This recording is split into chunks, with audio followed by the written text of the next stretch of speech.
İmam Gazali rahimahullah mundaq deydi. Allah nihayet şefqatlik ve rahimdil zattur. Günahkarlarning gunohlarini mag'firat qilib etadi degan so'zdan yiroq turg'in. Chunki bu so'z xato ma'no maqsad qilingan to'g'ri so'z bo'lib, bu so'zni qilgan kishi Payg'ambar alayhisolamning ta'biri bo'yicha ahmaq deb ataladi.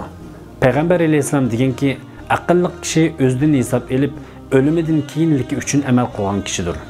Ahmaq kishi bo'lsa, nafs xohishiga agishib, Allohdan quruq orzu umidlarni kutgan kishidir.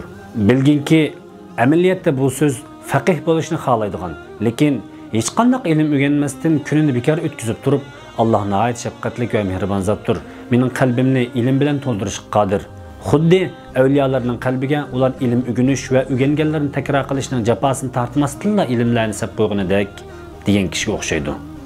Bu so'z yana mol dunyo tepishni xohlaydigan, lekin na tijorat bilan, na dehqonchilik yoki kasb bilan shug'ullanmasdan Alloh nihoyat karamlik zot, Allohning xazinasi, mol dunyo bilan to'shaq degan kishiga o'xshaydi. Sen bundoq turdagi so'zlarni qilgan kishini ko'rganingda u kishilarni ahmaq deb qarsang bo'ladi.